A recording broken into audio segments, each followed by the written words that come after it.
MajorLeagueBaseball.com, they put up a story, and the most likely person on each team's organization to win the Rookie of the Year.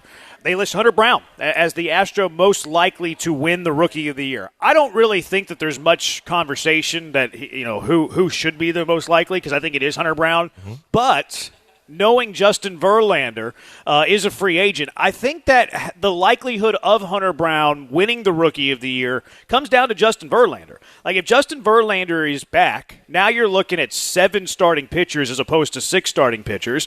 Even if it doesn't mean that Hunter Brown's out of the rotation, he's probably not starting every 5th day. You're looking at you're trying to limit how many innings he's throwing. Maybe you're part of a 6-man rotation. And, of course, if you're trying to win an award, you're looking at volume, right? You got to win games. You got to get strikeouts. You got to do all these things. Christian Javier is an example of that. Javier's average is better than anybody in the American League just about, but didn't have the volume. I think Hunter Brown's chances of winning the Rookie of the Year are dictated by Justin Verlander. I think you're right, but I think that the other thing that we can't sleep on is, obviously it's taking some time, and Verlander, I guess, is talking to the Mets in the next day or two, if he hasn't already. But, like you said, and I firmly believe that, Crane is saying go out and get your best offer, and we're still going to talk.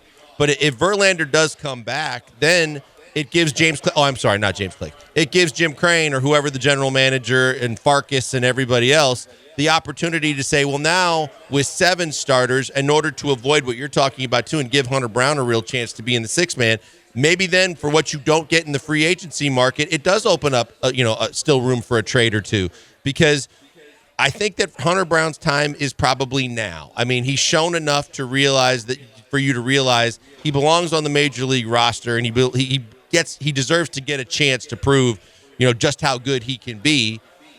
With the surplus of starting pitching you have, if Verlander comes back and that limits you from getting one of those bats, and we know that they were willing to give up Urquidy at the deadline for Wilson Contreras. Well, who was willing? Well, it was a conversation between ownership and general manager. They were at least discussing it. Okay, let's put it that way. To where if Crane nixed it.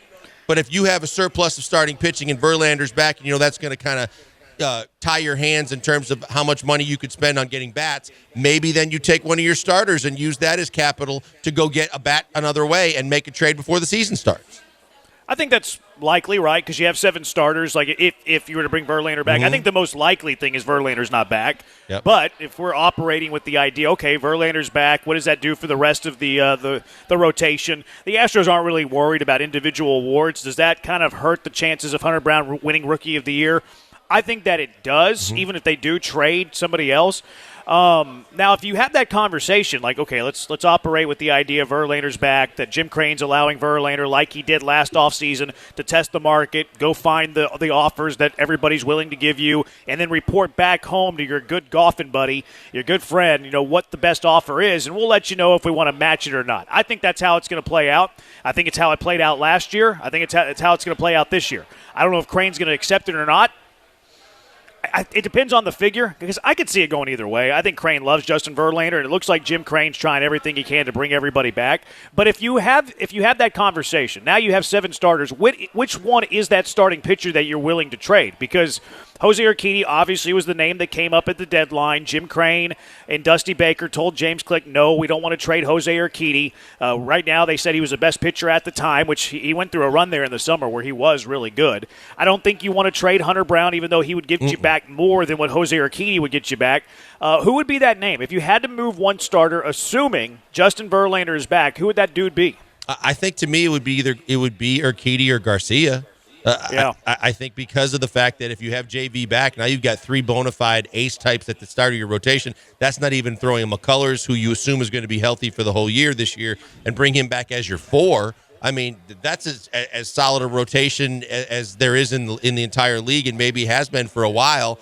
And then Hunter Brown could be your 5th, or whoever, you could be 5th and 6th. But I think those are the 2 guys, because I'm definitely not willing to trade out on Hunter Brown just yet, because I believe we don't know how good he could be. He could be another ace possibility with how fast and effective his slider is, and how a plus his fastball is. So I think it'd be one of those 2 guys. And I think that the other thing, to your point about how Crane and Dusty were the ones that said, I'm not willing to trade Urquidy. But at that point, it was a rental, because you're going to have to, Contreras is a free agent, and you would have to either see him go or you're going to have to pay him.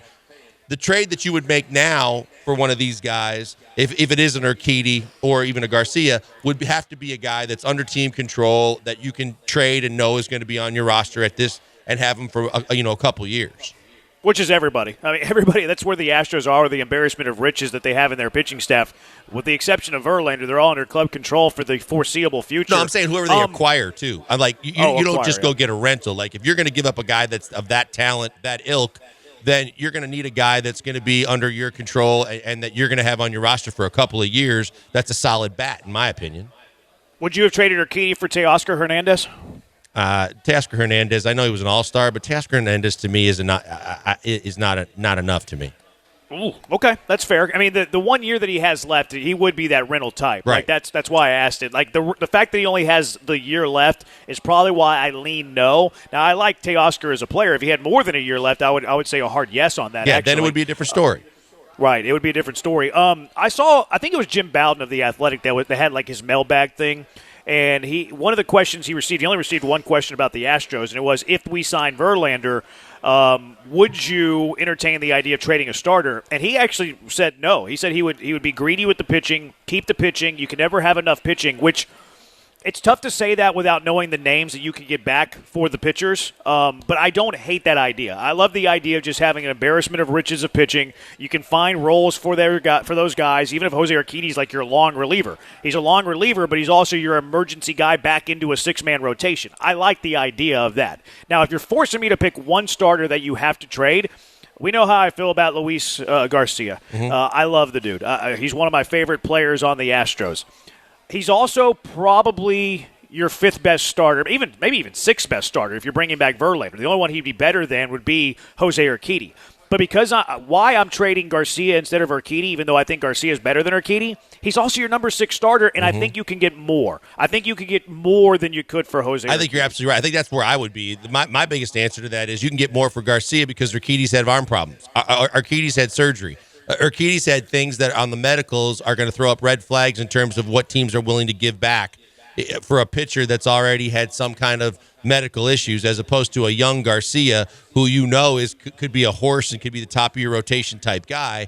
That they'd be more willing to take a trade and go, hey, I got one of my top prospects or one of my top major league outfielders right now that I'm willing to give up because I don't think the rest of our team's there yet. But if I get a pitcher like this, when my team does get better, I need a guy like that.